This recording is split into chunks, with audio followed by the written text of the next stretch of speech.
Parlons ce soir de la fusion avec le Seigneur. C'est possible, après s'être purifié. Il est dit, c'est la vie éternelle de te connaître, toi, le seul vrai Dieu. Pour connaître le Seigneur, il faut se fusionner avec lui. Mais la fusion ne peut se faire qu'entre des objets ou des êtres de même essence. Prenez par exemple un peu de mercure, éparpillez-le en gouttelettes, puis rapprochez ces gouttelettes. Elles forment à nouveau une seule goutte. Supposez maintenant qu'avant de les rapprocher, vous laissiez tomber quelques grains de poussière sur certaines d'entre elles. Quoi que vous fassiez ensuite, elles resteront séparées des autres.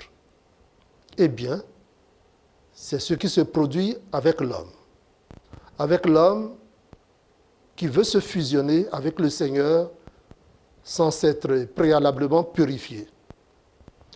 Tant qu'il reste impur, sombre, méchant, il ne peut se fusionner avec le Créateur, qui lui est beauté, lumière, amour. Enlever toutes ces couches d'impureté qui empêchent cette fusion, et pour faire cela, il doit faire certains sacrifices, apprendre à se dominer, se contrôler, etc. C'est seulement à cette condition qu'il peut se mettre à l'unisson avec des vibrations et des ondes divines. Et un jour, il arrivera même à les capter à cause de sa vie pure. Bonsoir et bienvenue au siège de l'information.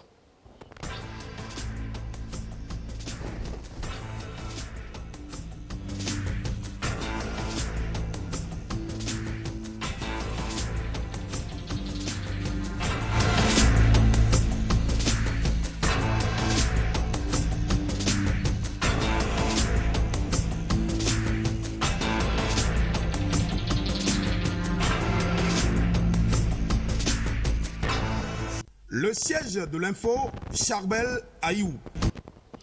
90 minutes sur l'ensemble de nos réseaux pour vous faire le point de l'actualité au Bénin, en Afrique et dans le monde. Mesdemoiselles, mesdames, messieurs, bonsoir. Bienvenue à la grand-messe de l'information du soir sur Golf TV Africa. C'est le siège de l'information. Mesdames, messieurs, ce soir, vous connaissez le principe, vous connaissez le rituel, vous connaissez la tradition. Notre invité ce soir, Abdel-Yves Bassa, chef de la mission d'observation de la coalition des organisations de la société civile pour les élections et la paix, COSEP. La coalition COSEP a rencontré hier dans l'après-midi le gestionnaire mandataire de l'ANIP, l'Agence nationale d'identification des personnes, en charge de l'élaboration de la liste électorale permanente, la liste électorale informatisée et provisoire. Mesdames, Messieurs, nous suivrons tout à l'heure avec notre invité ce dont il a été question avec le gestionnaire mandataire. Mesdames, Messieurs, avant lui, voici d'abord le sommaire de l'actualité nationale ce soir.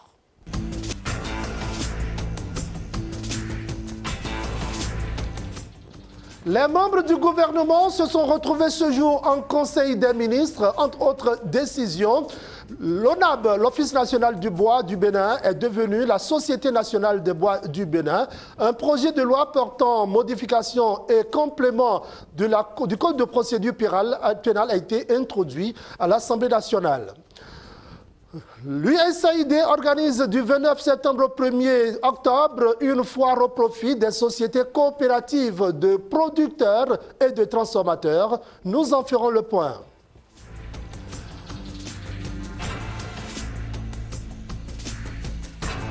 Au marché de Zongo, marché réputé noir, marché pointé d'un doigt accusateur de commerce et de marché noir de couvent de receleurs. Qu'en est-il effectivement? Golf TV Africa est descendu sur le terrain.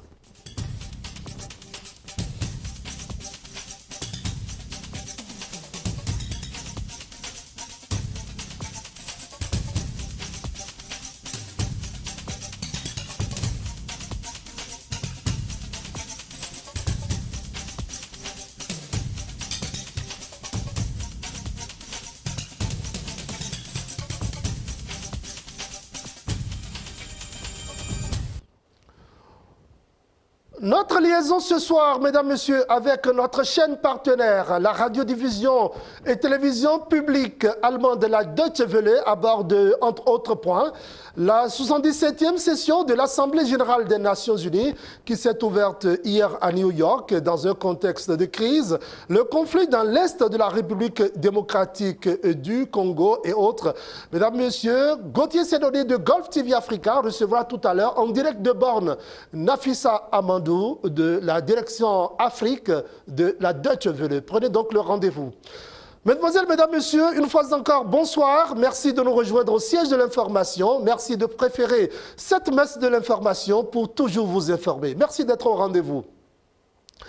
Les membres du gouvernement se sont réunis ce jour en session hebdomadaire à Cotonou. Le Conseil des ministres s'est tenu sous la présidence effective de Patrice Talon, président de la République, chef de l'État, chef du gouvernement. Entre autres décisions, l'approbation des statuts de la Société nationale du bois, SONAB SA, la transmission à l'Assemblée nationale d'un projet de loi portant modification et complément de la loi portant code de procédure pénale en République du Bénin. Mesdames, Messieurs, suivez ici le compte-rendu intégral avec le secrétaire général adjoint, porte-parole du gouvernement, Wilfried Léandre Ngombeti. Mercredi 21 septembre 2022. Le Conseil des ministres s'est tenu sous la présidence de M. Patrice Talon, chef de l'État. Au terme de la séance, les décisions ci-après ont été prises. Au chapitre des mesures normatives, en point 1, approbation des statuts de la Société nationale du bois, SONAB SA. La mise en place de cette société procède d'une transformation de l'Office national du bois au regard de la nature et du volume des activités qu'il mène, mais aussi des ambitions du gouvernement pour la filière.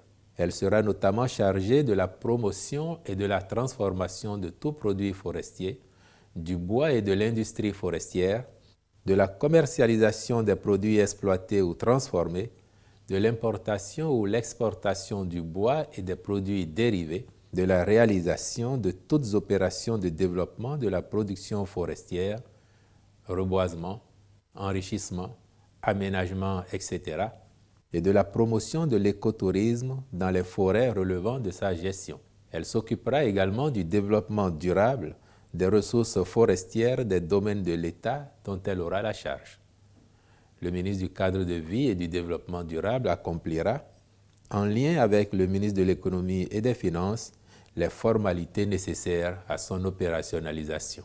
En point 2, transmission à l'Assemblée nationale du projet de loi portant modification et complément de la loi numéro 2018-14 du 18 mai 2018 portant code de procédure pénale en République du Bénin. En vue d'humaniser et de moderniser les peines prévues par le code pénal, le législateur béninois a supprimé la peine de mort, les travaux forcés, puis introduit les peines alternatives et renforcé le régime de l'aménagement des peines. Toutefois, les restrictions et conditions légales pour jouir de ces mesures en limitent la portée. En effet, elles ne sont admises que pour les peines correctionnelles, excluant dès lors les personnes condamnées pour des faits criminels. Elles ne permettent donc pas au gouvernement d'apporter des réponses adaptées aux situations exceptionnelles d'ordre social et humanitaire. C'est pourquoi il apparaît nécessaire de compléter le dispositif de la libération anticipée.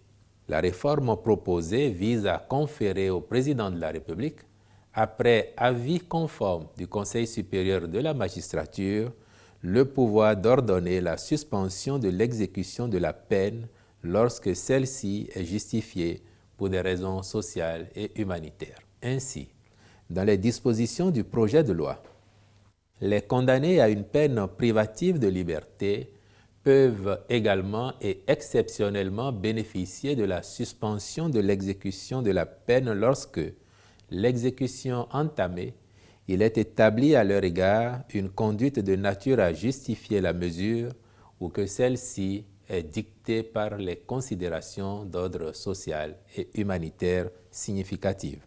Le texte soumis à l'étude de l'Assemblée nationale précise que cette suspension est faite à la requête de la personne condamnée pour une durée qui ne saurait excéder 5 années civiles, renouvelables une seule fois.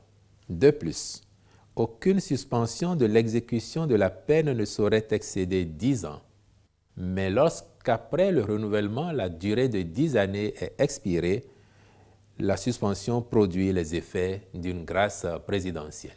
Par ailleurs, le même texte précise que lorsque le renouvellement n'est pas ordonné au terme de la première période de 5 années, l'exécution de la peine reprend son cours sur réquisition du procureur de la République près le tribunal du lieu d'exécution de la peine et selon les dispositions du Code de procédure pénale.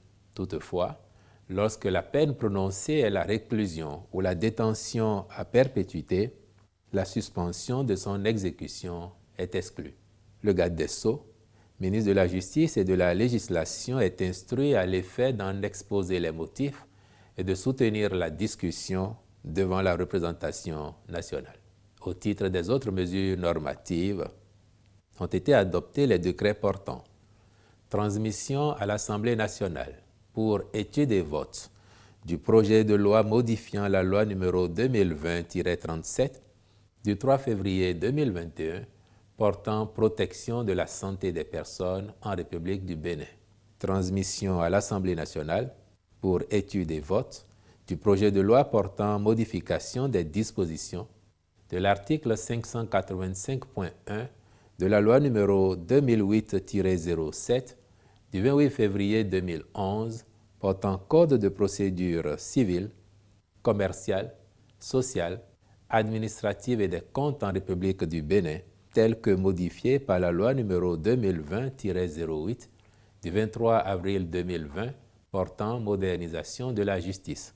Conditions et procédures de délivrance de titres fonciers sur les immeubles en copropriété en République du Bénin, puis nomination des membres du conseil d'administration du laboratoire d'études et de surveillance environnementale, nomination de membres au conseil d'administration de l'Agence nationale de protection sociale, ANPS.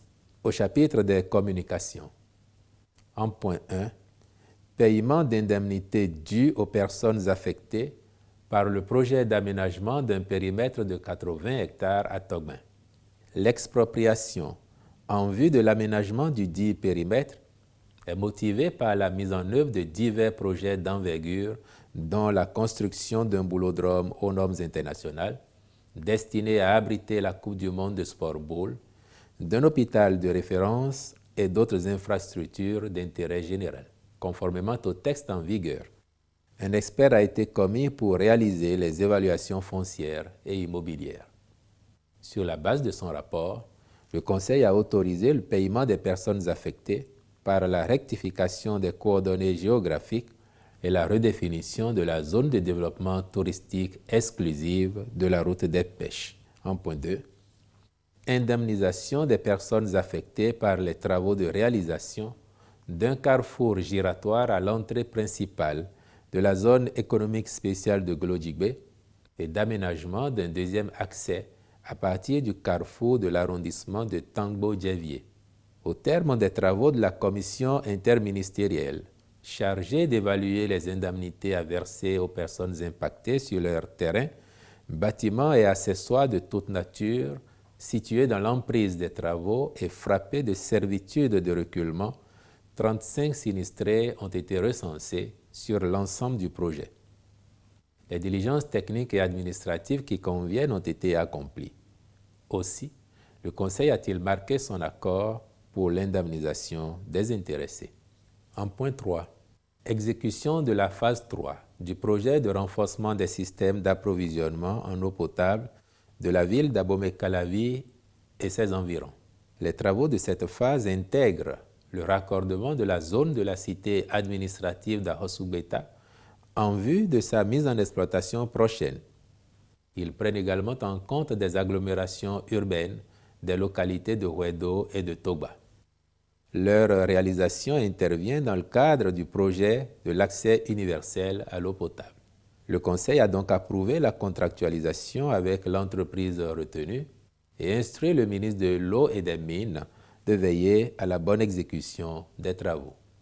Au chapitre des rencontres et manifestations internationales, ont été autorisées la participation du Bénin à la conférence mondiale de l'UNESCO sur les politiques culturelles et le développement durable, Mondiaculte 2022, du 28 au 30 septembre 2022 au Mexique, ainsi qu'à la 68e session de la Commission baleinière internationale du 13 au 21 octobre 2022 en Slovénie, puis l'organisation à Cotonou du 28 au 30 septembre 2022 de la 15e Université du Notariat d'Afrique et l'organisation à Pobé du 10 au 14 octobre 2022 du séminaire sur le bilan des recherches sur le palmier à huile au Bénin.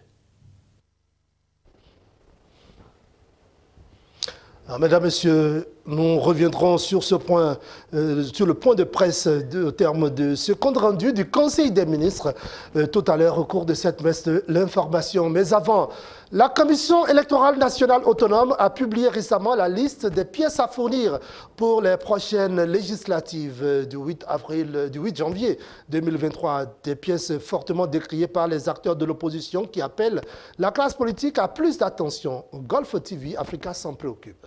Spero aussi nous, janvier et La liste publiée par la Commission électorale nationale autonome, diversement appréciée par les acteurs politiques. Malheureusement, la diversité des pièces autorisées pour le vote crée la confusion, relève le parti Nouvelle Force Nationale. En dehors d'une seule pièce qui fait appel à des inquiétudes de notre part.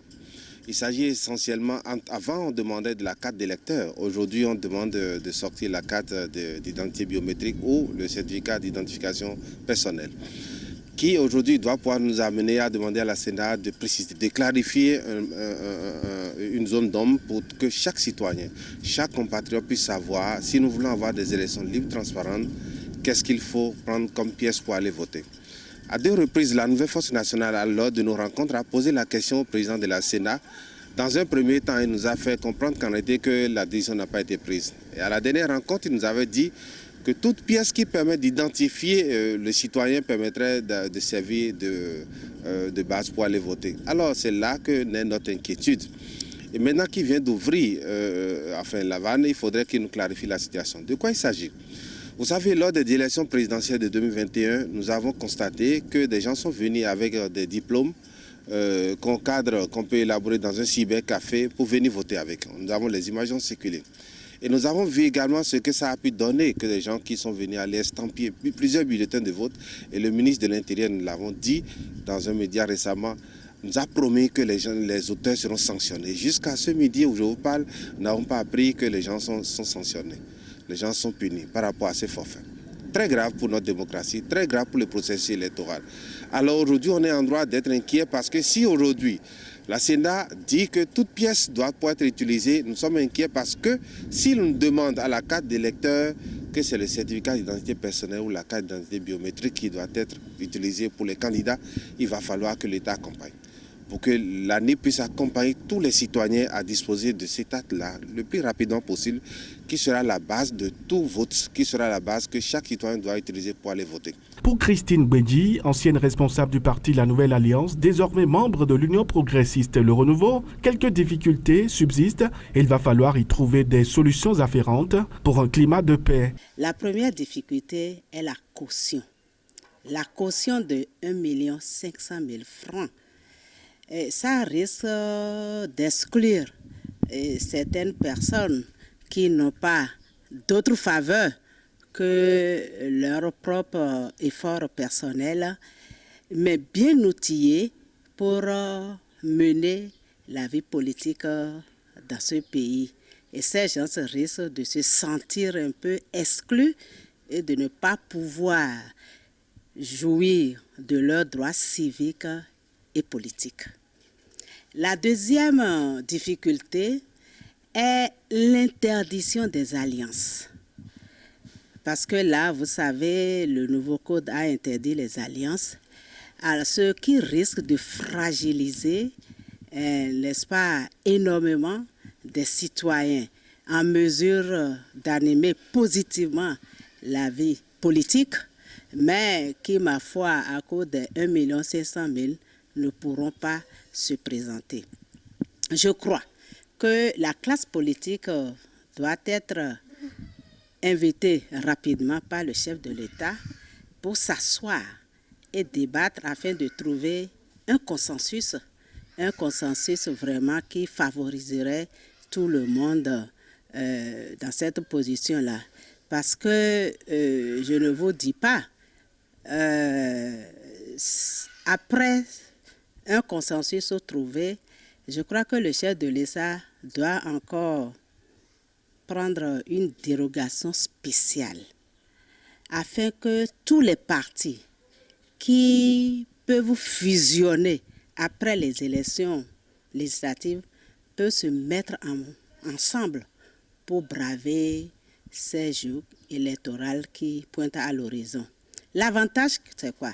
L'avantage, c'est de pouvoir payer les 163 500 000 francs de caution. Et le deuxième avantage, c'est de pouvoir lever la contrainte des 10% qui, si ça ne se produit pas, on va beau aller aux élections, mais on ne pourra pas être éligible.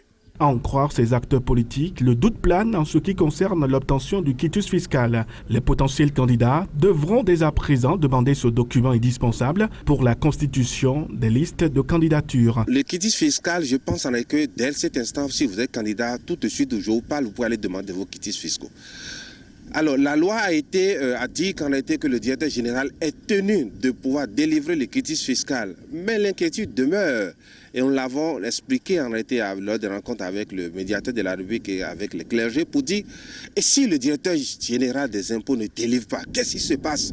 Parce que nous avons été victimes de ça. Nous avons été victimes où la loi dit, quand vous déposez votre dossier 2 mois, si le ministre de l'Intérieur ne réagit pas, votre dossier est conforme à la loi, vous pouvez faire les formalités. On est allé au journal officiel. Le directeur du journal officiel, qui est un commis de l'État, qui est un fonctionnaire, qui est au service de l'État, comme le directeur général des impôts, a refusé de nous donner le récépissé, de déclarer notre parti dans le journal officiel. Alors, qu'est-ce qui s'est passé? Rien ne s'est passé. Alors, c'est la même chose par rapport au journal officiel. Donc, je voudrais inviter tous ceux qui veulent les candidats de déposer le plus tôt possible. N'attendez pas les derniers jours pour aller demander le quitus fiscal, si vous êtes à jour.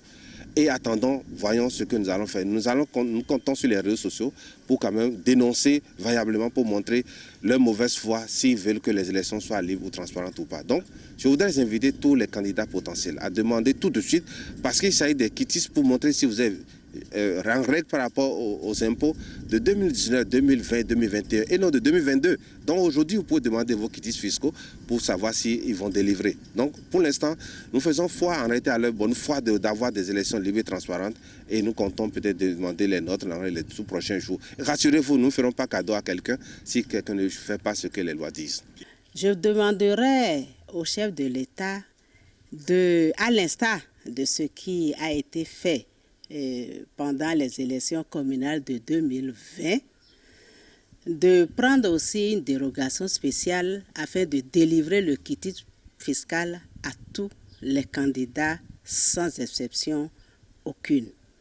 Et ceci à temps pour éviter que les gens se bousculent, etc. Si franchement le chef de l'État pourrait encore user de ses prérogatives pour demander à délivrer le quitus fiscal à tous les candidats, ce serait déjà une épine qui serait enlevée du pied de tout un chacun. Selon l'article 168 du Code électoral, le dépôt des candidatures pour les élections législatives interviendra 50 jours avant le début de la campagne électorale, soit le 4 novembre 2022. La 9e législature du Parlement sera installée le 12 février 2023.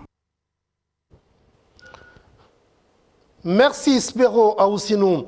Au terme du compte rendu du Conseil des ministres, le secrétaire général adjoint porte-parole du gouvernement est revenu dans un point de presse sur la situation des écoles inondées et qui n'ont pas pu démarrer la rentrée scolaire. Le porte-parole évoque les mesures prises par le gouvernement pour trouver solution à cette situation. Wilfried de Léandre Humbedi. Je voudrais constater avec vous d'abord que la rentrée des classes a effectivement eu lieu, sans accroc, sur toute l'étendue du territoire national.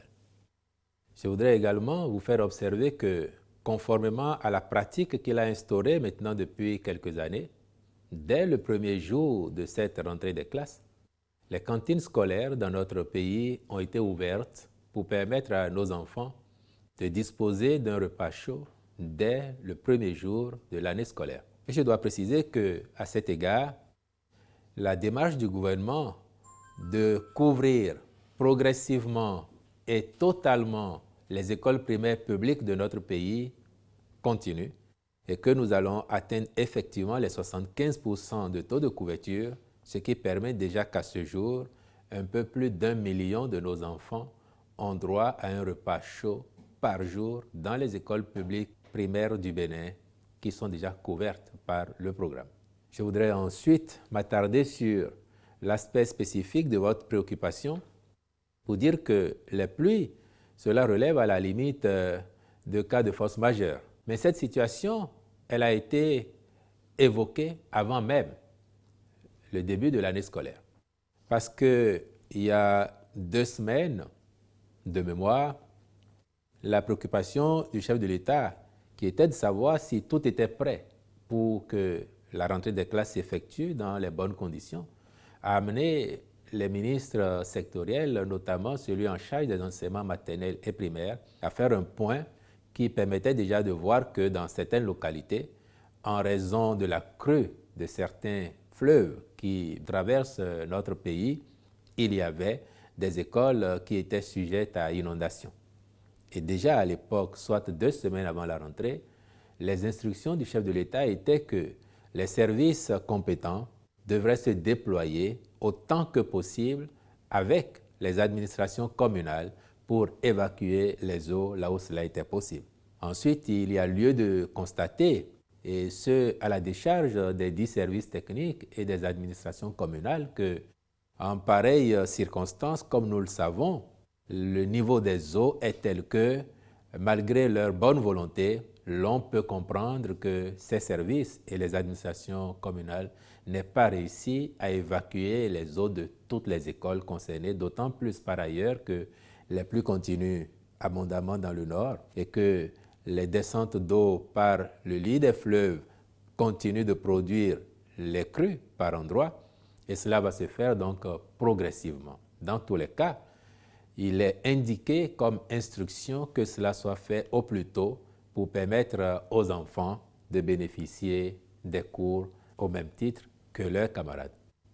Et là où éventuellement des solutions alternatives peuvent être apportées en attendant une résolution durable de cette situation, les ministères sectoriels ne devront pas faire l'économie de mesures qui vont dans ce sens.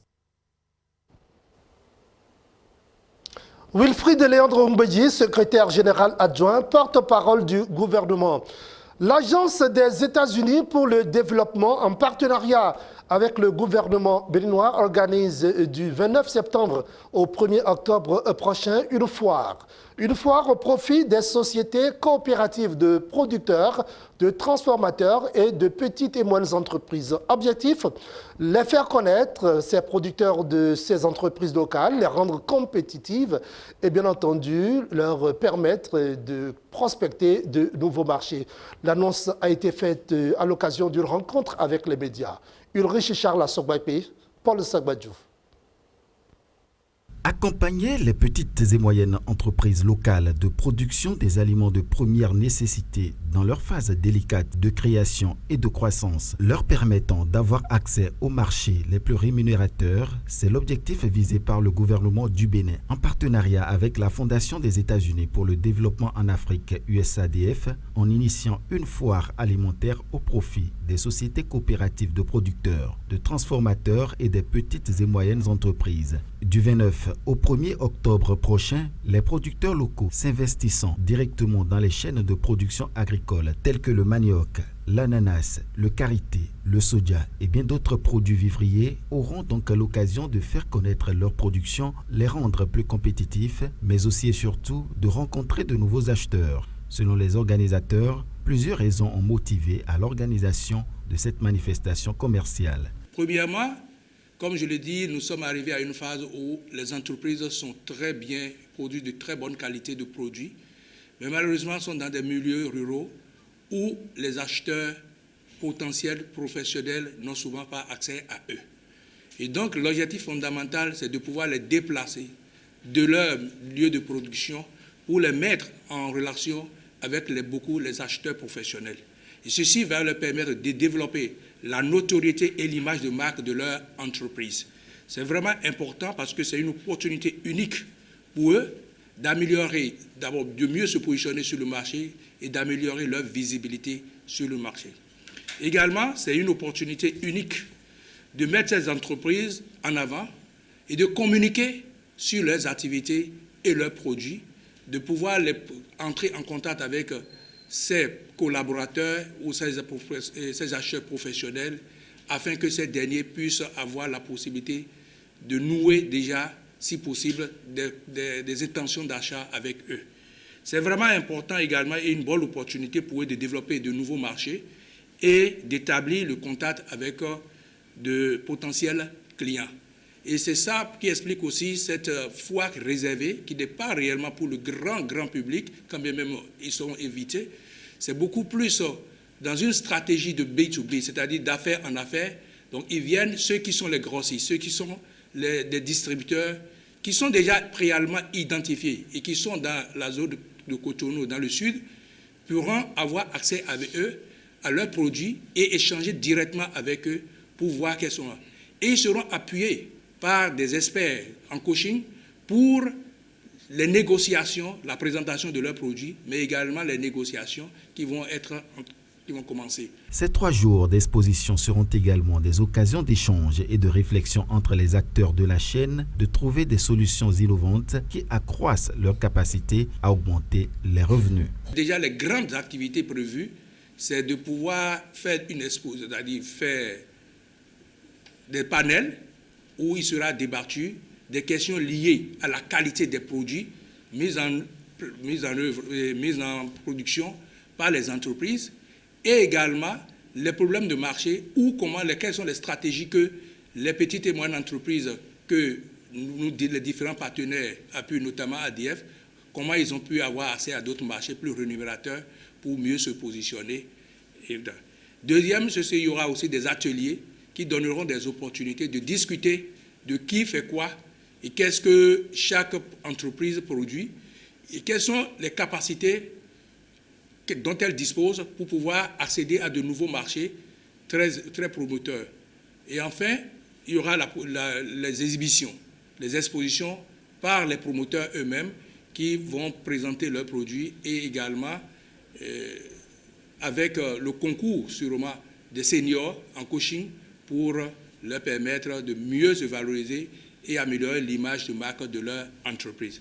Dans un contexte où la crise alimentaire secoue nombre de pays, les autorités et leurs partenaires ont bien fait d'organiser cette foire alimentaire au profit des acteurs de la filière agricole qui contribuent à la croissance économique, mais aussi et surtout à la sécurité alimentaire. Merci, Ulrich Charles Assangwaké. Ils ont reçu leurs billets d'avion. Ils les ont reçus des mains du ministre de l'Enseignement supérieur et de la Recherche scientifique. Ils sont au total 79 ayant bénéficié de la bourse coopération. Leur destination, c'est le Maroc pour certains, la Russie pour d'autres. Ils vont approfondir leurs études dans différentes filières indispensables pour le développement du Bénin et reviendront au pays pour exercer, selon le contrat signé avec le gouvernement béninois. Gulf TV Africa était de la partie, c'était hier à Cotonou. Imaginons. Et avant de les envoyer recueillir des connaissances en dehors du pays que la rencontre de ce mardi s'est tenue. Ils sont 79 bénéficiaires au total, 38 pour le Maroc et 41 pour la Russie qui bénéficient de la bourse de coopération. Lorsque vous allez dans ces pays, vous avez notre représentation à travers la mission diplomatique, l'ambassade qui est là. Vous devez aller parce que c'est le territoire béninois là-bas. Il y a toute une administration béninoise mise en place là-bas pour s'assurer de ce que vos intérêts sont préservés et que vous n'êtes menacés par quoi que ce soit. Et continuer de faire de diffuser une bonne image donc, du pays à l'extérieur. Ce n'est pas aller à l'extérieur pour rentrer dans le suivisme. Si les gens sont nus, vous allez devenir nus, marcher nus, non. Chacun a sa culture et c'est la diversité qui fait la richesse des cultures et la richesse des peuples. Donc si vous allez, c'est sûr que vous allez pour une formation. Et les formations, ce n'est pas tout ce qu'on nous offre que nous prenons. Nous regardons et nous voyons qu'est-ce qui est en cohérence avec les priorités de l'État. Et c'est dans ce sens-là que nous sélectionnons nous-mêmes certaines filières. La ministre Éléonore Yaïla Décrin a remis de façon symbolique un cartable à chaque étudiant, cartable qui contient 4 documents essentiels. Le billet d'avion, il y a l'attestation de bourse qui précise l'université, la filière. Il y a également une copie de la loi. Nous avons fait copie de la loi que nous avons insérée dans le cartable. Et ensuite, nous avons l'engagement citoyen que chacun doit signer. Le pays, à travers la vidéo qui a été montrée, vous dit qu'il y a beaucoup de préoccupations et beaucoup de situations pour lesquelles vous êtes utiles. Et c'est pour cela que c'est avec beaucoup d'admiration, beaucoup de fierté que nous vous envoyons en mission, en espérant que vous allez revenir les mains fertiles, les mains pleines de compétences. Je ne veux pas simplement des diplômes, les mains pleines de compétences. Ce voyage, les bénéficiaires de cette bourse l'effectuent avec leurs parents. Ils s'en réjouissent et entendent combler les attentes. Nous vous promettons de donner le meilleur de nous-mêmes. Nous vous promettons de ramener les compétences comme il le faut. Et nous vous promettons d'honorer ce pays qui nous donne la chance d'aller, de poursuivre nos études. Pour la destination Russie, le voyage se fait dès ce mercredi. Ceux qui vont au Maroc partiront le 3 octobre prochain. Le ministère des Affaires étrangères et de la coopération est également aux côtés des bénéficiaires pour relever le défi. Le pont permettant de relier l'arrondissement de Bégourou à Parakou a cédé. Il en est d'ailleurs de même qu'en empruntant, c'est d'ailleurs ce même pont qu'empruntent les personnes venant de Pérérin passant par Bégourou. Les populations de la localité sont en extrême difficulté. Ce lundi, le lundi dernier bien entendu, plusieurs enseignants n'ont pu se rendre dans les classes, n'ont pu se rendre dans l'arrondissement de la localité pour prendre service, le pont ayant cédé depuis plus de 2 semaines et l'eau ayant débordé. Golf TV Africa est descendu sur le terrain. Suivez ici les explications de notre correspondant permanent dans le département du Septentrion, Fidèle Zimbaba. Voici la situation qui est venue en rajouter au calvaire des usagers de la voie Parakou-Bégourou. Depuis quelques semaines, les pluies diluviennes ont rendu la circulation presque impossible à hauteur de Dourbé, à mi-chemin entre Parakou et Bégourou. Ce camion qui a voulu forcer le passage a fait écrouler le pont de fortune que les populations se sont cotisées pour ériger par ici. Conséquence, l'eau déborde et augmente d'intensité. Passage difficile.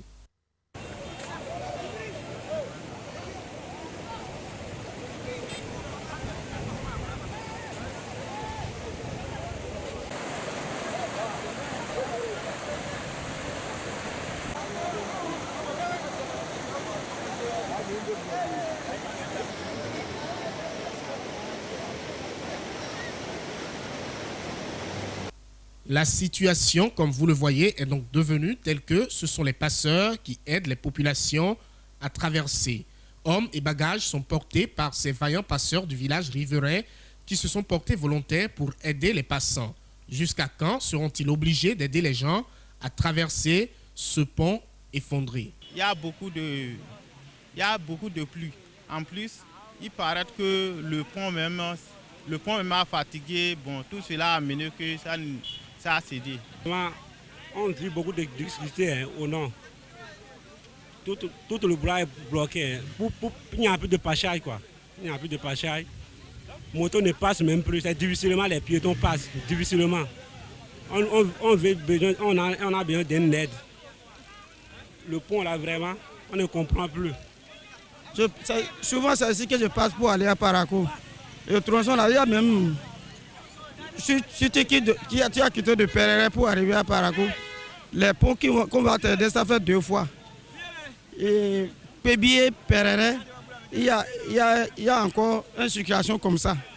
Tu vas payer l'argent avant de quitter. Ici avant qu'on fait sortir notre argent, on paie l'argent ici. À leur retour, tu paies 1000 francs. Donc, ça là, on ne sait pas qu'est-ce qu'il faut faire. Ça a bloqué toutes nos activités. Vraiment, comme vous le constatez, notre voie n'est plus praticable. Si tu veux aller de Gbégourou à Parakou, ce n'est plus possible. Les motos, difficilement, vous arrivez à traverser. Et par l'aide des jeunes même. Au pire des cas, pour les véhicules, pas du tout. Depuis 3 semaines. Donc les passagers viennent et retournent. D'autres, ceux qui peuvent transporter leurs bagages pour rentrer à Parakou, ou bien ceux qui vont vers Perere, nous sommes en train de vivre ces difficultés. La situation est telle qu'au moment de notre descente, des enseignants qui devaient se rendre à leur poste n'ont pas pu traverser, puisque le niveau de l'eau était critique. Peut-être ont-ils pu traverser plus tard lorsque le niveau de l'eau aurait baissé. Mais une chose est sûre, cela aurait eu un impact sur la rentrée des classes dans la zone de Gbégourou. Aucun enseignant ne pouvait traverser ici. Il y avait des eaux. Là où vous voyez que les gens montent pour monter les motos là, l'eau était au niveau de la hanche en ce temps le matin. Donc l'enseignant qui n'a pas l'habitude de rentrer dans l'eau ne pouvait pas du tout traverser. Ça veut dire que chez moi, la rentrée des classes n'a pas été effective comme on le voulait. Cette situation ne rend pas la tâche facile aux populations. Plusieurs activités sont bloquées. Toutes les affaires ne roulent plus. Nous n'allons plus... Tout ce que nous devrons faire pour nos besoins financiers, tout ne marche pas. Le sang, tout est bloqué. Nous n'allons plus au sang. Les étrangers, tous ceux qui veulent voyager, nous sommes toujours, du matin au soir, nous sommes là au Marigot pour les aider à traverser. On ne fait rien que ça. Les populations appellent les autorités politico-administratives au secours pour avoir une solution. Nous voulons qu'ils vont venir nous reprendre le pont et nous arranger bien correctement le pont pour pouvoir permettre nos affaires de se passer correctement tel que nous le voulons. Donc nous, on souhaite les autorités de nous aider pour cette situation. Si vous voyez les testaments, les ferments, c'est nos jeunes frères les ferments pour pouvoir manger, pour nourrir les enfants. Donc depuis 3 semaines, ça a réduit pour pouvoir passer. Donc nous souhaitons que les maires, je vais dire les maires, parce qu'il y a le maire de Perere qui est concerné, le maire de Ndali et celui de Parakou aussi. Ils n'ont qu'à voir comment arranger au moins provisoirement la voie pour que nous puissions passer. Donc je prie le gouvernement pour qu'il nous vienne en aide. Il va falloir voler au secours des populations de cette zone pour ne pas que le pire arrive, vu que les pluies diluviennes créent beaucoup de dégâts dans la partie septentrionale du Bénin.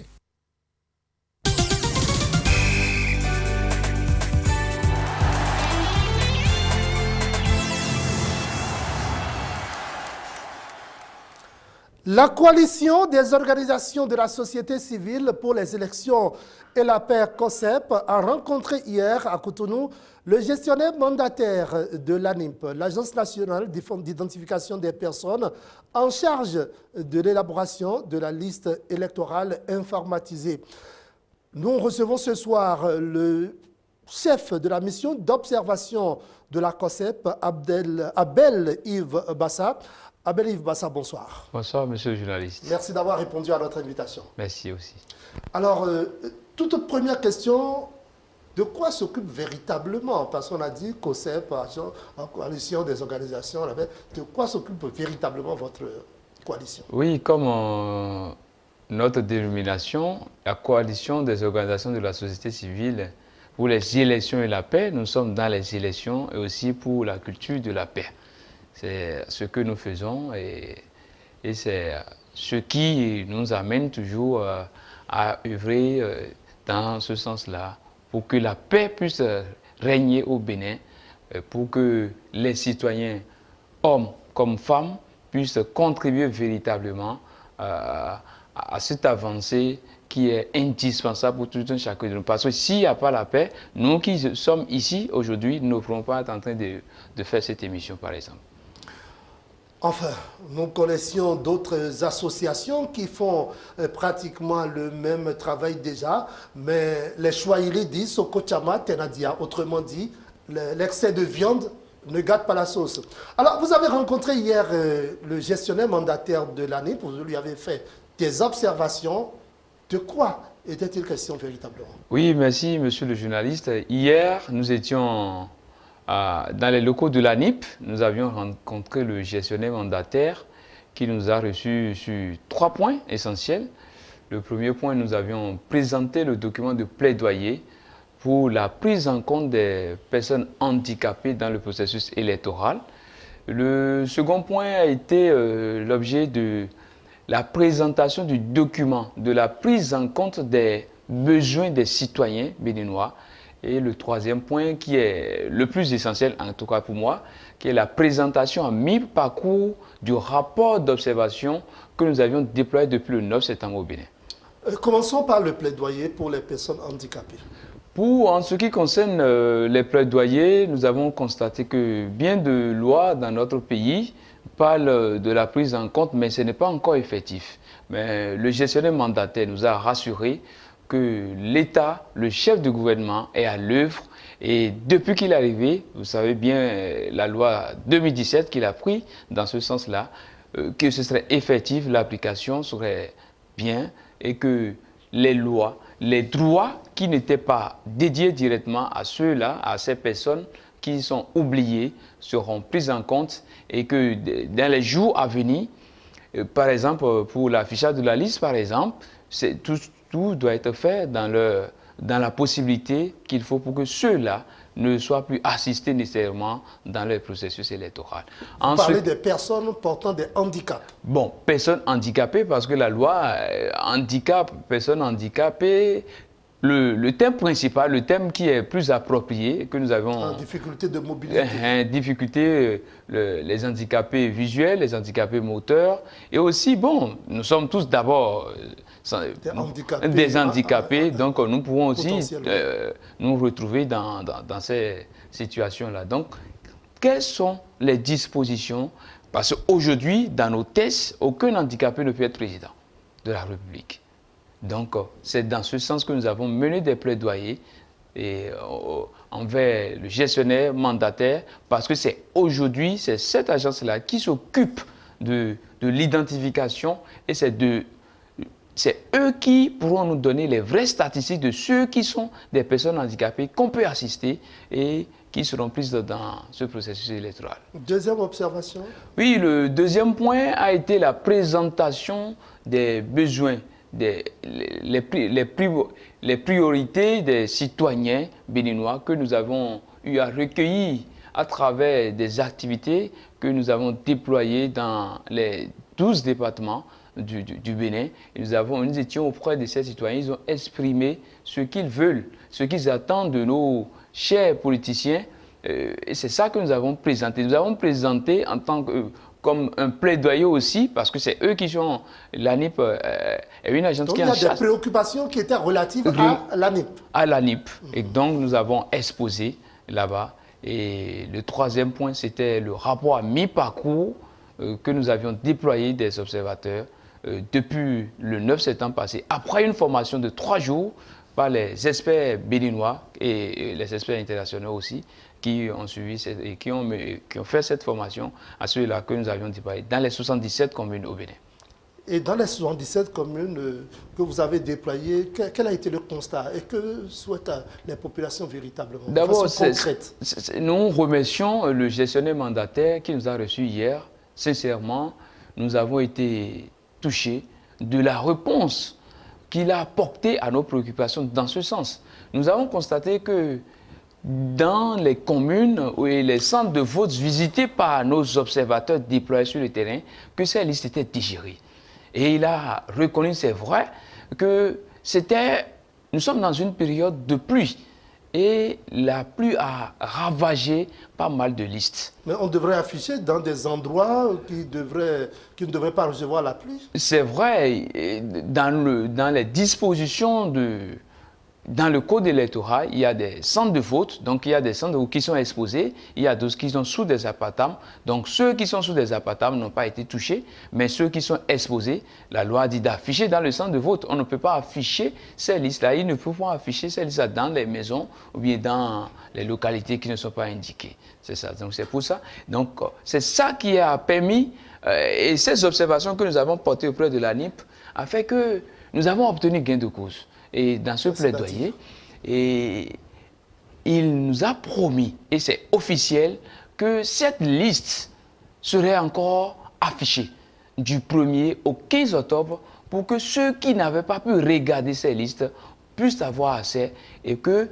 nous, dans les jours à venir, nous n'allons plus dire que des citoyens béninois ont été mis de côté pour la participation au processus électoral. Mais la pluie, il tombe toujours dans les mêmes conditions, vous reviendrez encore pour les mêmes préoccupations. Non, là, il nous a aussi rassurés et nous avons demandé hier qu'il y ait une liste affichée et qu'une liste soit confiée aux agents de l'ANIP ou aux maires, aux CA qui sont sur le terrain et dès que c'est déchiré, qui seront dans la possibilité de réafficher ces listes pour le bonheur de tous les citoyens béninois.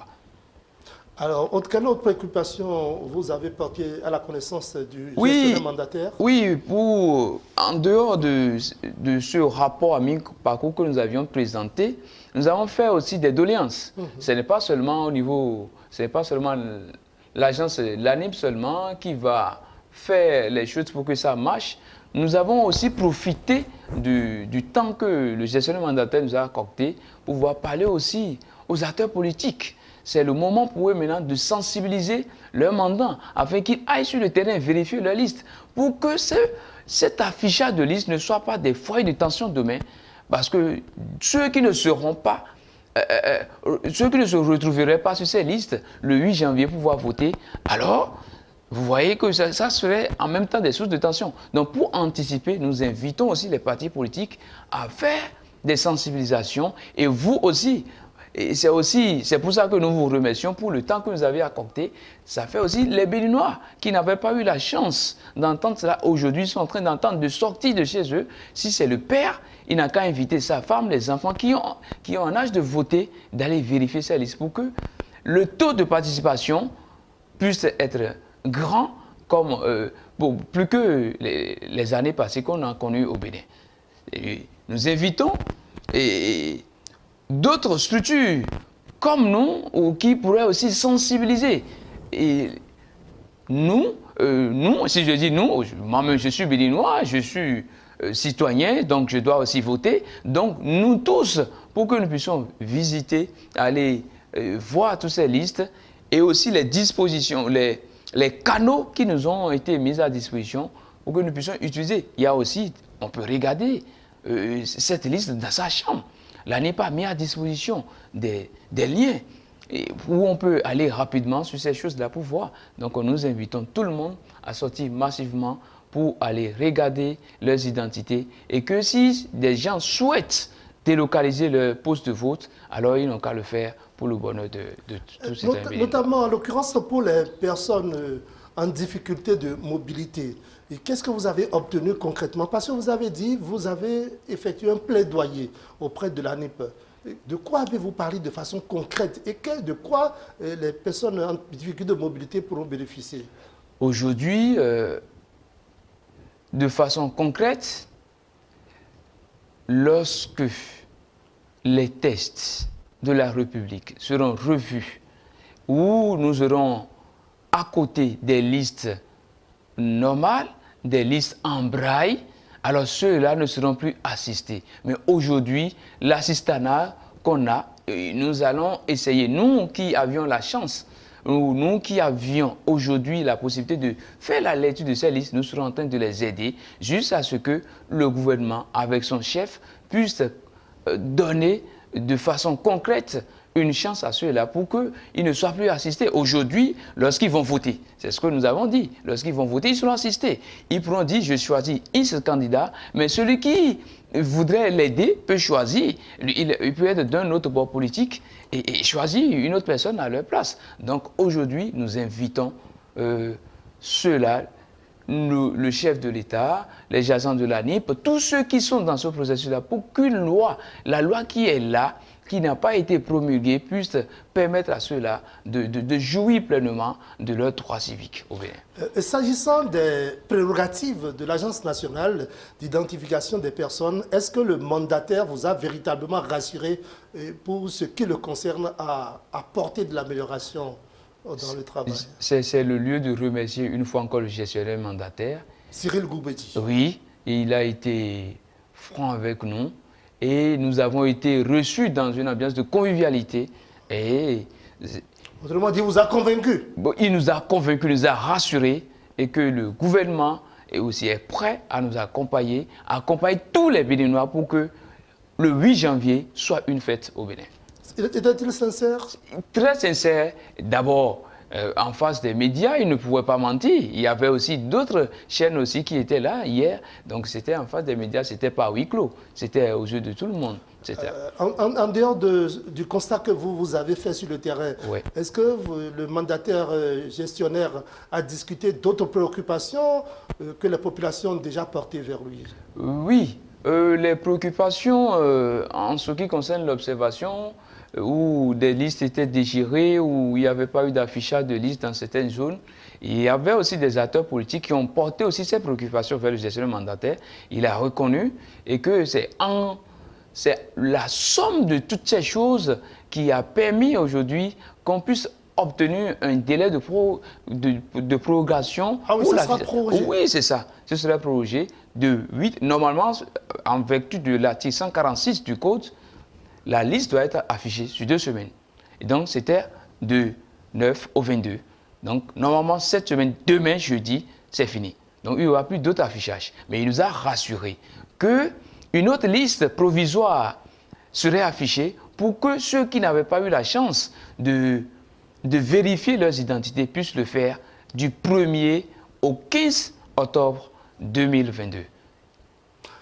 Monsieur Abdel-Yves Bassa, nous sommes au terme de cet entretien. Je vous laisse conclure. Bon, pour conclure, ce que nous allons dire, nous invitons ceux qui nous voient aujourd'hui, nous les invitons à sortir massivement pour aller vérifier leurs identités, pour que ce soit plus une source de tension. Parce que si on ne prévient pas, des gens vont dire qu'ils sont laissés pour compte, mais ce serait eux lorsqu'ils vont rester chez eux. Donc nous les invitons à sortir et nous invitons aussi d'autres à sensibiliser les partis politiques, à faire la sensibilisation de leurs militants pour qu'ils sortent, aller vérifier leurs identités pour le bonheur de tous les citoyens béninois. Abdel-Yves Bassa, chef de la mission d'observation de la coalition des organisations de la société civile pour les élections et la paix. Monsieur Bassa, je vous remercie. Merci, monsieur le journaliste. C'est la fin de cet entretien.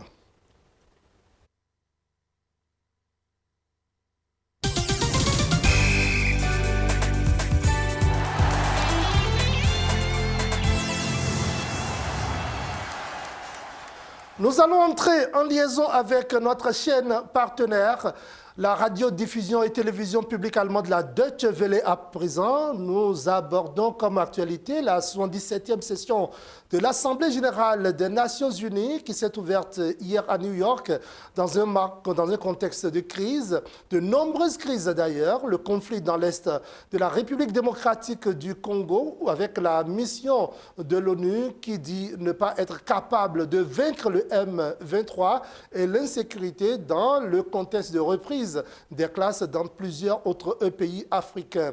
Gauthier Sédordé de Gulf TV Africa reçoit en direct de Bonn Nafissa Amadou de Deutsche Welle. Nous sommes le 21 septembre et comme chaque mercredi, nous retrouvons notre partenaire de la radio-télévision internationale allemande, la DW, pour parler de l'actualité. Aujourd'hui, nous sommes avec Nafissa Amadou. Bonjour. Bonjour. On commence avec la 77e section de l'Assemblée générale des Nations Unies qui s'est ouverte ce mardi à New York dans un contexte marqué par de nombreuses crises. Oui, de nombreuses crises, dont la guerre en Ukraine, mais aussi les catastrophes climatiques et l'insécurité alimentaire. Ainsi, pendant près d'une semaine, quelques 150 chefs d'État et de gouvernement du monde entier vont prendre la parole pour s'exprimer sur ces thèmes. Sur la guerre en Ukraine, le chancelier allemand Olaf Scholz a dénoncé l'impérialisme de la Russie. Il a ensuite dit que Vladimir Poutine devait se rendre compte qu'il ne gagnera pas cette guerre. Le chancelier a en revanche remercié la Turquie pour avoir facilité les accords sur les corridors alimentaires dans la mer Noire. Et en tant que président du G7, cette année, Olaf Scholz a plaidé pour une nouvelle forme de coopération avec les pays plus pauvres. Une coopération qui, selon le dirigeant allemand, ne se contenterait pas de clamer qu'elle se fait d'égal à égal, mais qui instaurerait vraiment cette égalité. Avant le chancelier allemand, le président du Sénégal, Macky Sall, également président de l'Union africaine, était aussi à la tribune. Oui, Macky Sall qui a aussi plaidé pour la désescalade dans la guerre en Ukraine en misant sur le dialogue et la négociation. Macky Sall a également lancé un appel à la mise en place d'une mission de haut niveau à laquelle, bien évidemment, l'Union africaine est prête à apporter sa contribution. Sur le plan économique, le président sénégalais Macky Sall a de nouveau attiré l'attention notamment sur la mise en œuvre effective de l'initiative du G20 de suspension du service de la dette pour soutenir les efforts de relance des pays africains. Le président en exercice de l'Union africaine a aussi réclamé une transition énergétique juste et équitable qui permettra aux pays africains d'utiliser leurs ressources disponibles pour assurer l'accès universel à l'électricité. Mais Macky Sall a aussi surtout appelé le Conseil de sécurité des Nations Unies à plus d'engagement dans la lutte contre le terrorisme en Afrique avec des mandats plus adaptés et des moyens plus conséquents. Des mandats avec des moyens plus conséquents, car le secrétaire général des Nations Unies a déclaré récemment qu'en RDC, le mouvement rebelle du M23 a des équipements lourds qui sont plus perfectionnés que ceux dont dispose la MONUSCO. Oui, à en croire les propos d'Antonio Guterres, le M23 est une armée moderne, une armée que les troupes de la MONUSCO ne sont pas capables donc de battre. Pourtant, au sein de la MONUSCO se trouve depuis plusieurs années une brigade spéciale dotée d'une mission robuste d'intervenir militairement en cas d'attaque contre la population. C'est cette même brigade qui avait chassé en 2013 aux côtés de l'armée congolaise les rebelles du M23 dans la ville de Goma, c'est dans l'est de la RDC. C'est pourquoi d'ailleurs de nombreuses organisations de la société civile congolaise estiment que les propos d'Antonio Guterres sont surprenants. Ils ne comprennent pas pourquoi la MONUSCO ne pourrait pas rééditer ce type d'action. Les agissements du M23 dans l'est de la RDC étaient aussi l'un des sujets évoqués à la tribune des Nations Unies par le président congolais Félix Tshisekedi. En accusant plusieurs fois le Rwanda, le président congolais a insisté sur la responsabilité de ce pays voisin dans la tragédie que vivent les Congolais dans les zones où sont présents l'armée rwandaise et les combattants du M23, car Kinshasa considère les rebelles du M23 comme des alliés de Kigali. Et pour soutenir ces accusations, Félix Tshisekedi s'appuie sur les différents rapports des groupes d'experts des Nations Unies et selon lui, l'implication du Rwanda et son soutien au M23 ne sont plus discutables. Le chef de l'État congolais demande donc aux Nations Unies de multiplier les pressions sur le Rwanda et le M23 dont les dirigeants sont sous sanction de l'ONU afin de contraindre son voisin à cesser tout soutien au groupe armé. Nafissa, si la mission de l'ONU en RDC dit ne pas être capable de vaincre le M23, que faut-il faire alors? Eh bien, plusieurs analystes misent sur un dialogue régional pour mettre fin au conflit.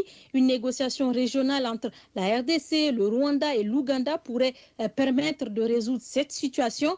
Problème, le gouvernement congolais n'est pas prêt à un dialogue avec le M23 qu'il considère comme un groupe terroriste. Mais certaines analyses suggèrent aussi de doter l'armée congolaise de moyens suffisants et enfin mettre fin à l'impunité qui règne dans l'est de la RDC et au sein des forces armées. On parle de conflits dans l'est de la République démocratique du Congo, mais de nombreux pays africains doivent aussi faire face aux violences des groupes armés, notamment djihadistes, et cela empêche de nombreux enfants d'aller à l'école. Effectivement, de nombreux enfants africains en ce mois de septembre, traditionnellement mois de rentrée scolaire, ne pourront pas reprendre le chemin de l'école. Dans certaines régions, l'insécurité ne permet pas de faire fonctionner les établissements correctement, privant donc les enfants d'une scolarité à laquelle ils ont pourtant droit. En Afrique de l'Ouest et centrale, 40 millions d'enfants sont déscolarisés. Autrement dit, un enfant déscolarisé sur 3 dans le monde se trouve dans cette région, selon Save the Children, la plus grande organisation indépendante de défense des droits de l'enfant. Si l'insécurité ne permet pas de faire fonctionner les établissements correctement, il y a aussi la question des déplacés internes dans certains pays. Au Burkina Faso, par exemple, des milliers d'enfants déplacés ont été regroupés dans des camps au niveau des centres urbains comme Koudougou, Bobo-Dioulasso et Ouagadougou. Mais le gouvernement assure avoir mis en place un certain nombre de mesures spécifiques, comme par exemple l'inscription gratuite des enfants déplacés dans les écoles. L'État a également doté l'ensemble de ses élèves déplacés en fournitures. Et pour les enfants du primaire et du secondaire, le gouvernement burkinabé dit travailler à les insérer dans les écoles publiques ou privées à travers le Fonds national de solidarité et de résilience sociale. Reste à savoir si ces mesures seront applicables sur le terrain quand on sait que les élèves sont déjà en surnombre dans les établissements scolaires, car il faut savoir que depuis 2015, on dénombre plus de 800 000 enfants déplacés internes en raison des attaques terroristes au Burkina Faso. Merci beaucoup à vous, Nafissa Amadou. Merci à vous aussi et merci à vos téléspectateurs.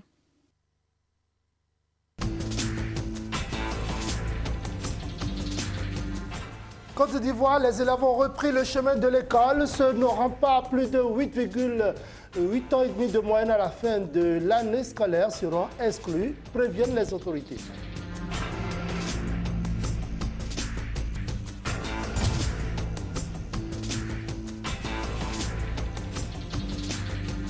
Le Mali prépare les rencontres de la photographie de Bamako prévues du 8 décembre 2022 au 8 février 2023, plus de 2 mois à l'avance.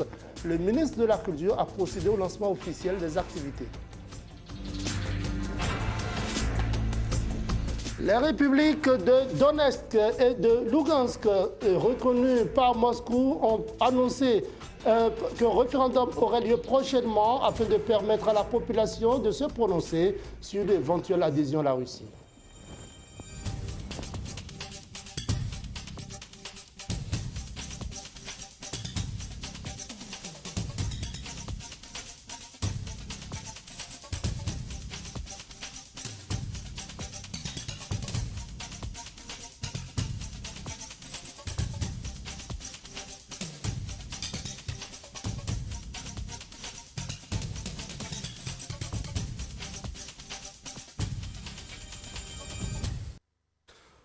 Bonsoir, si vous venez de nous rejoindre, nous sommes au siège de l'information, la grand-messe de l'information du soir sur Golf TV Africa et nous abordons là la deuxième grande partie. À la tribune de la 77e Assemblée générale de l'Organisation des Nations Unies, le président centrafricain Faustin-Archange Touadéra, dans son adresse, a dénoncé de vive voix la campagne de désinformation contre son pouvoir et son peuple, qui n'a que trop duré malgré son langage diplomatique. Il est clair qu'il fait référence à la France et aux chaînes françaises RFI et France 24 qui sont reconnus comme des champions dans ce jeu de sabotage et de désinformation contre les pouvoirs qui ne sont pas acquis à leur cause sur le continent africain. Suivez ici un extrait des propos du président Archange Faustin Touadéra. Dans le quartier populaire d'Adjamé, au cœur d'Abidjan, c'est l'effervescence devant de petites échoppes de fournitures scolaires. Dans ces librairies par terre, où l'on vient échanger des manuels scolaires d'occasion pour quelques centaines de francs CFA, un sujet revient sur toutes les lèvres des parents d'élèves. Le rappel de cette règle, tombée en désuétude ces dernières années, qui interdit à tout élève ayant moins de 8,5 de moyenne de poursuivre son cursus. Au collège Pierre Amondi d'Adjamé, dont la maxime « qui cherche la perfection obtient l'excellence » est affichée en lettres capitales sur les murs de la cour, la mesure est plutôt bien accueillie parmi les élèves.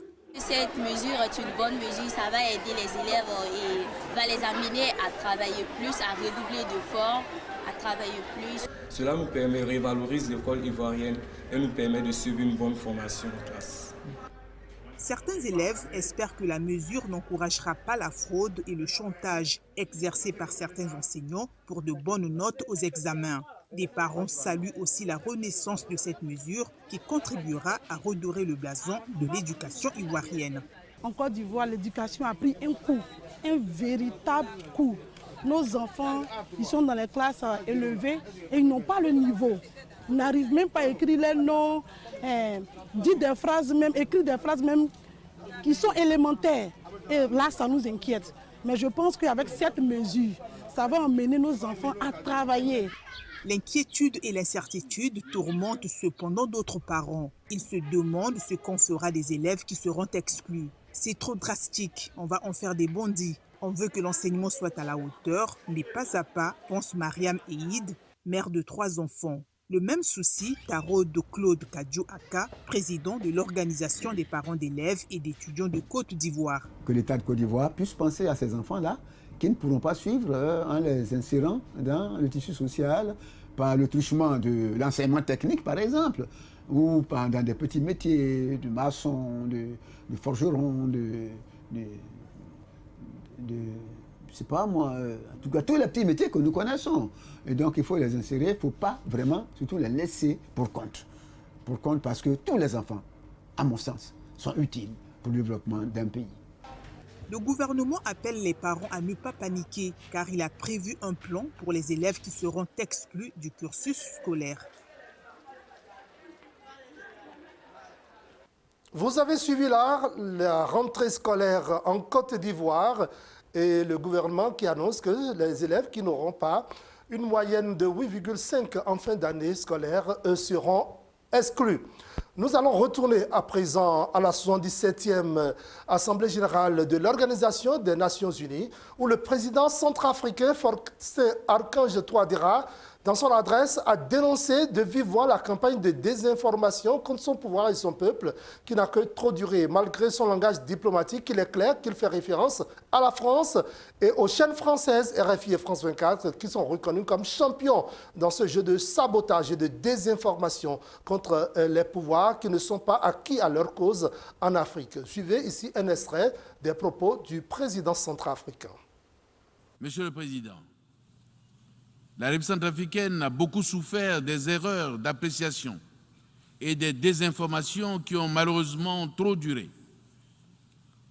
La jeunesse centrafricaine constitue une réserve d'élite qui n'attendent que la paix et la sécurité pour développer leur pays.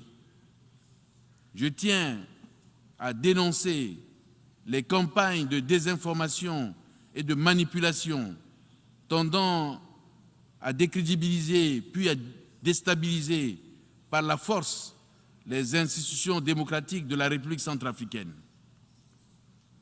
Ces campagnes menées par certains médias internationaux sur fond de néocolonialisme aux contours flous et menaçants, dont le succès tient moins à leur véracité qu'à des ficelles rhétoriques éprouvées, sont uniquement motivées par la préservation des intérêts géostratégiques et géopolitiques de certains États, loin des intérêts vitaux du peuple centrafricain. La République centrafricaine réclame de ses partenaires un rapport de confiance et de respect mutuel. Elle est toujours disposée à coopérer avec tous les pays du monde pourvu que ses intérêts vitaux et sa souveraineté soient respectés. Je souhaite donc plein succès à nos travaux. Vive la solidarité internationale, je vous remercie. Il est clair que les présidents africains ont commencé par avoir le courage de dénoncer certains traitements injustes dont ils font l'objet de la part des pays occidentaux, une dynamique que soutient fortement l'Afrique des intelligences et des libertés. Le Mali prépare les rencontres de la photographie de Bamako, prévues du 8 décembre 2022 au 8 février 2023. Plus de 2 mois à l'avance, le ministre de la Culture a procédé au lancement officiel des activités qui doivent déboucher sur cet événement culturel. Suivez. Le Covid-19 et le changement de gouvernement ont fait que les rencontres de la photographie de Bamako n'ont pu se tenir l'année dernière. Cette année, les autorités de la transition ont résolu d'organiser la principale manifestation internationale dédiée à la photo et à la vidéo africaine. Cette édition, on cherche à la rendre un peu plus populaire. Je ne dis pas que les autres biennales qui ont précédé étaient moins populaires, mais nous voulons de cette édition que le public puisse s'approprier de cette manifestation. Plateforme de découverte, d'échange et de visibilité, cet espace a, en 28 ans d'existence, donné un coup de pouce à la carrière de nombreux photographes qui exposent aujourd'hui dans les plus grandes galeries du monde. Et si aujourd'hui, moi-même personnellement, je suis connu au monde, c'est grâce à cette rencontre. Je suis invité aux États-Unis combien de fois, c'est grâce à cette rencontre. Quand j'ai exposé ici pour la 2e fois, il y a un musée qui a vu mes photos. Ils m'ont demandé, Seydou, est-ce que tu souhaites qu'on t'expose aux États-Unis? Pour moi, c'était un rêve. Le ministre malien de la Culture a salué les partenaires historiques pour leur engagement aux côtés de l'art et de la culture au Mali. De la photographie. C'est aussi le lieu de remercier l'ensemble des partenaires techniques et financiers, avec à leur tête l'UNESCO, l'Union européenne, la Suisse, le Royaume du Maroc, les Pays-Bas, les États-Unis d'Amérique et j'en passe. Partenaires techniques et financiers dont les appuis n'ont jamais fait défaut et qui ont toujours permis de réussir l'organisation de cette rencontre culturelle avec succès. À cette biennale, où devront exposer 75 artistes, plus de 30 000 visiteurs sont attendus. Les républiques de Donetsk et de Lugansk, reconnues par Moscou, ont annoncé qu'un référendum aura lieu prochainement afin de permettre à la population de se prononcer sur une éventuelle adhésion à la Russie. D'autres régions aussi sont concernées. Reportage. Cela fait déjà plusieurs mois que l'on parle de référendum dans le Donbass. Il en était déjà question au mois de mai dernier. Mais en effet, tout s'est accéléré ces derniers jours. Ce lundi, les autorités des républiques de Donetsk et de Lugansk ont fait savoir qu'elles comptaient organiser au plus vite un référendum de rattachement à la Fédération de Russie. On a depuis appris que ce référendum se tiendra entre les 23 et les 27 septembre. C'est un extrait de la vidéo dans laquelle le dirigeant de la République de Donetsk joint par téléphone son homologue de Lugansk.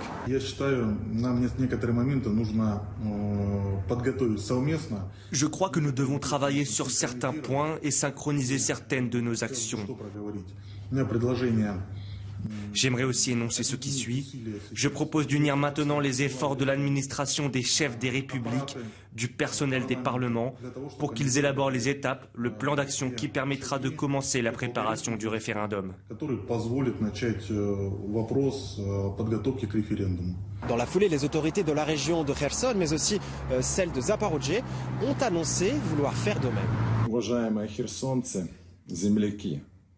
Chers habitants de la région de Kherson, chers compatriotes, presque tous les jours, des organisations civiles ainsi que des citoyens ordinaires m'adressent des appels afin d'organiser le plus vite possible un référendum sur l'adhésion à la Russie. Compte tenu de tout cela, la direction et l'administration de la région de Kherson ont décidé de préparer et de tenir un référendum sur l'adhésion de la région de Kherson à la Fédération de Russie. Ces propositions de référendum ont reçu un écho positif à Moscou en la personne de Dmitry Medvedev, l'ancien président et actuel vice-président du Conseil de sécurité.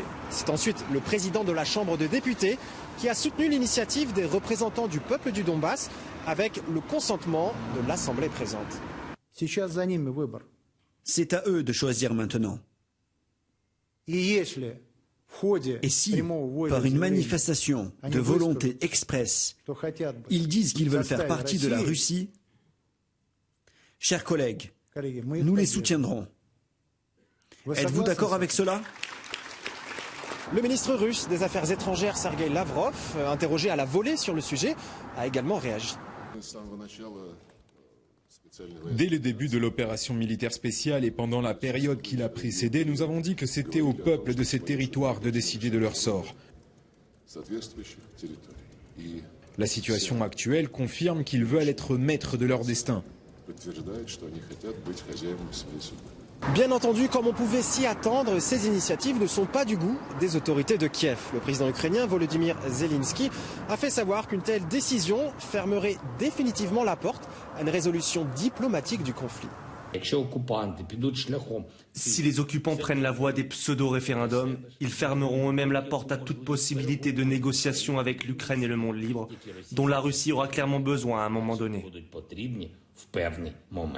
Les événements s'enchaînent, les référendums devraient donc se tenir dans les tout prochains jours. Les autorités des régions qui cherchent à être rattachées à la Russie ont en tête un exemple, celui du référendum du 16 mars 2014, lorsque la population de Crimée a choisi à une très grande majorité de rejoindre la Fédération de Russie. Une volonté confirmée par 82% des Criméens dans un sondage publié un an plus tard par l'Institut GFK Ukraine. Mesdemoiselles, Mesdames, Messieurs, ce sera tout pour cette grand-messe de l'information du soir sur Golf TV Africa. Toute l'équipe de préparation, de réalisation et de diffusion vous remercie de nous avoir suivis. Mesdames, Messieurs, restez câblés Golf TV Africa. Bonsoir.